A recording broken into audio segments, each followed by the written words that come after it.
Jules here with your weekly social stews. How are you today? I hope you're doing great. Well, today I would like to talk to you about something that's really close to my heart, and it's email etiquette. We see so many people, I should say, so many people out there that just don't use email properly or don't respond to email in due time. And it's nerve-wracking to me. I don't understand it. We spend a lot of time writing emails and we provide often very valuable information, and people just don't seem to respect that, or maybe people forget. So today I would just like to remind you that there are things that need to be done when you send an email or you respond to an email. So here are my 10 tips. Tip number 1, subject line matters.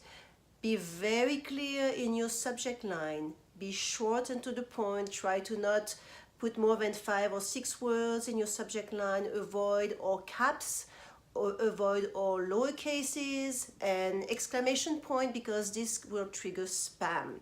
So make sure that you watch and you pay attention to your subject line. That's tip number 1. Tip number 2, respond in a timely fashion. Like I mentioned before, we sometimes spend a lot of time preparing a document, preparing a proposal, or something that we had done some research on, and we're sending that information to someone. It can be a prospective client, or it can be an existing client, and we are so excited to send out that information and nobody seems to answer. If you're receiving a proposal from a vendor, even if you're not going to proceed with that proposal, even if you don't want to hire them, the least things that you should be doing is respond, say thank you so much for sending me this proposal, I will review and get back to you. Or if you know that you're not interested, right away say thank you so much for your proposal, but right now I'm not going to be able to proceed. At least you're respectful. You tell them that you have received your email, you appreciate their effort, and move on. But if you don't respond, I think it's just rude. So make sure that you do that, right? It's just showing nice manners and respect for what people do for you. All right, so tip number 3, don't email angry. If you're angry at someone, either meet in person, tell them, or pick up the phone and tell them. But don't send that in an email. The problem is, in an email, it's set in stone. It's there forever. So they can forward that email to someone, or they'll have that email in front of them, or they can always find that email back, if they want to get back to it. So it's not something that you want to leave outside out there on the web for everyone to see. So if you're angry, just pick up the phone and let them know over the phone or in person that you're angry.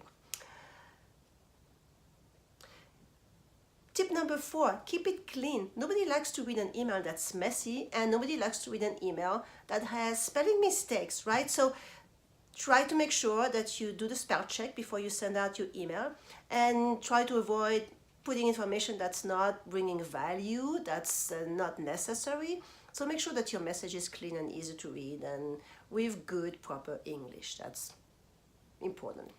Tip number 5, don't get mistaken for spam. There's so many ways that your message can be spam. Like I mentioned before, your subject line, try to avoid exclamation point, try to avoid dollar signs. Anything that looks too spammy or too salesy can trigger spam. So watch out when you put your subject line that it's not going to trigger spam. Number 6, provide a warning when you're sending large files. Some people don't see that you are attaching a large file, and they're going to try to download the file, and then it's going to clog their inbox. They're going to hate you for that. So just warn them when you're sending a large file. Tell them in a warning, I'm sending you a large file, so make sure that you're aware. That's courtesy, and that's something that they will appreciate. All right, so tip number 7, beware of the reply all. I hate it when someone sends a message and there are 50 recipients, and then everybody's replying to all. You get information that's not for you. First of all, you don't really care about it, and it's clogging your email. So try to be conscious of that, be aware of that. If it's necessary, in some cases it is necessary, but in most cases it's not. So if you have to reply to a message like that, if it's just meant for the forwarder of the email, just reply to that person and not to everyone. They're gonna love you for that. Okay, so tip number 8, keep it short. There is a trend out there, and I really don't get it, and maybe it works, but it doesn't work for me. You have marketers that are sending emails that look like books, and you scroll down, and you scroll down, and you scroll down, and there's always more information and call to actions. Personally, I don't like it. They don't work for me, but they must work because a lot of them are doing it. But rule of thumb, I recommend not to do that. Try to make your emails short, to the point, let people know what you're looking for, what you need, and make it happen within the first 2 paragraphs. Short and sweet, people don't have time to read anymore, so short and sweet and be concise and to the point. It will work better for you. All right, so tip number 9, train your staff. If you're a business owner, even if it's your small business, it doesn't matter. Make sure that your staff has some email guidelines or email standards that you share with them, and you have to ask them to implement those standards. They have no choice. The signature has to be the same for everyone. They have to make sure that they do a spell check. This is part of your brand. This is how people are going to remember you, and for a business it's critical. So train them, but if you don't have any standards, write down your email standards and share with everybody and make sure that it's implemented properly. All right, so that was tip number 9. And lastly, tip number 10, be aware of the BCC, right? So sometimes we send an email and we BCC someone because we don't want the recipient to know that we are copying that person. Okay, that's fine. But remember, when they respond, the BCC is going to be copied too.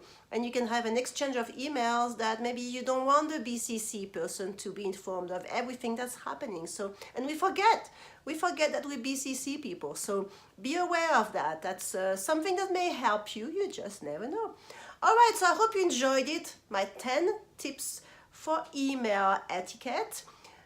The one thing that I would like to emphasize is respond to an email.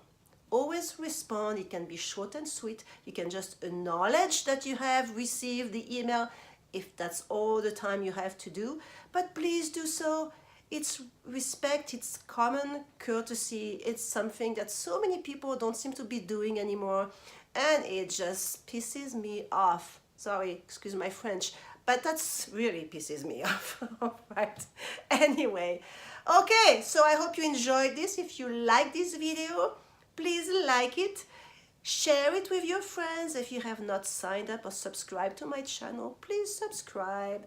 You will find information, very valuable information. Hopefully it will get better and better and better in time. I will have experts come and talk, but I publish videos every Tuesdays and Thursdays on my channel. So enjoy. Talk to you soon. Have a wonderful day. Take care. Bye-bye.